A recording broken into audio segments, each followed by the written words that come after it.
Hello and welcome to the show that tells you what's happening now in the states across the Nigerian Federation. I'm Olumide Macaulay. We begin with a rather tragic incident in the south part of the country in River State. Residents of Eliozo in Port Harcourt are still in shock over the gas explosion that killed 4 persons yesterday evening. Eyewitnesses told Channels Television that the explosion occurred when a car air conditioner repairer was trying to refill a cylinder in his shop. Sadly, the explosion killed him on the spot and 3 others nearby.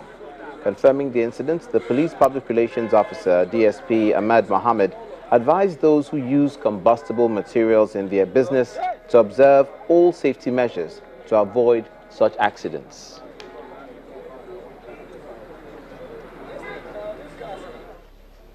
And now to the southwest, fire authorities in Lagos have been forced to pay closer attention to incidents of fire outbreaks within the metropolis.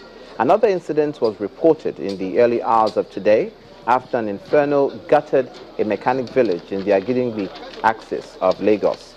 23 vehicles, generators, computers and gas cylinders were torched, raising questions over the issue of safety in those areas with high concentration of combustible items. The general manager of the Lagos State Emergency Management Agency, LASEMA, says there's a need to increase enlightenment on safety measures in order to curb such fire outbreaks. We have about 65 vehicles here in, and 23 of them got burnt, while about 35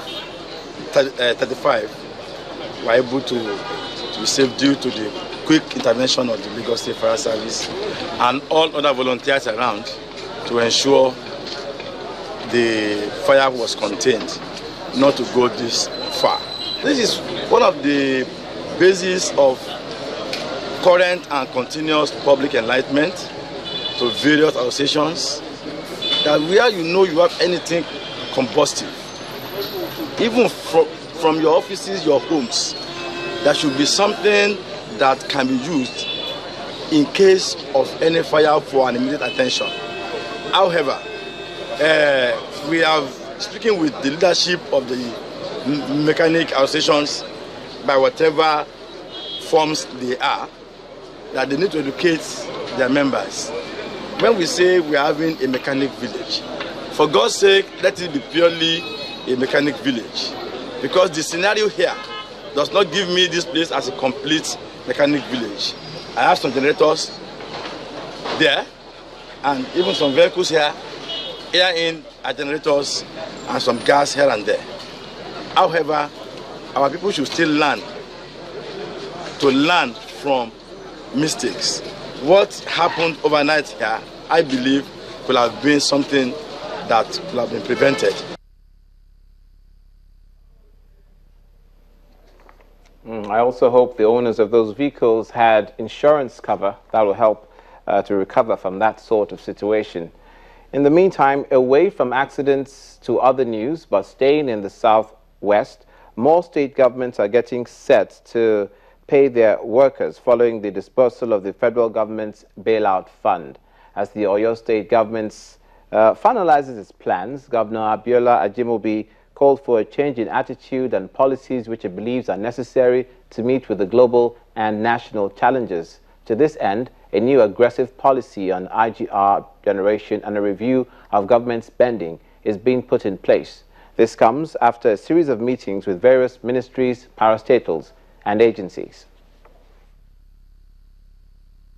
Our internally generated revenue stands at 1.2 billion every month. If you add it to what we are getting from the federal government, which is the federal government monthly allocation given to Oyo State, in recent time, we are having an average of 3 billion naira every month. If you take 3 billion naira that we get from the federal government and you add it to the internally generated revenue of 1.2 billion, that means we have every month a total of 4.2 billion naira. As against our salaries and wages being alone which is about 5.2 billion. So what we are saying, gentlemen, is that even if we don't reduce workers, and we will not reduce workers, we don't intend to sack anybody, which means we will continue to maintain that salary of 5.2 billion every month. Oyo State Governor Abiola Ajimobi. Now, the Assistant Inspector General of Police in charge of Zone 8, Tanko Lawal, has warned all police officers and men against corruption in discharging their duties. Speaking with newsmen during a familiarization tour to Ado-Ekiti, he said the fight against corruption in Nigeria is not only for the politicians, but also to sanitize the entire system, including the police force.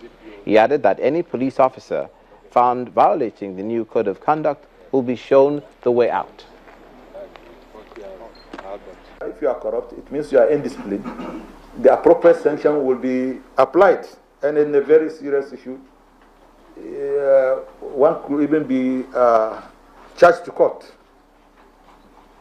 But all this corruption issue, it has to be, once it is proven with facts, such officer will have no place in the Nigerian police. Because this is not the first time we have been talking about corruption.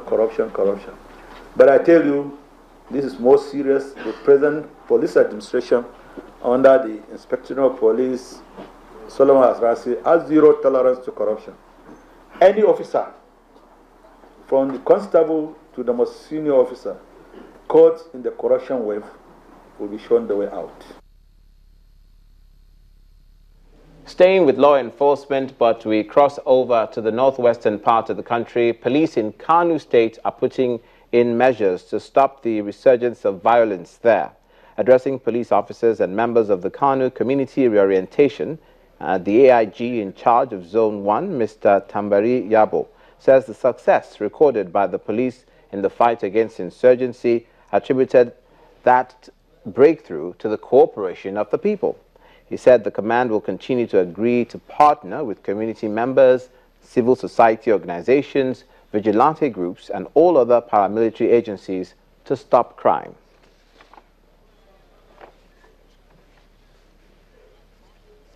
You're watching news across Nigeria. Still to come, the politics in Bayelsa State and the forthcoming elections. Please stay with us.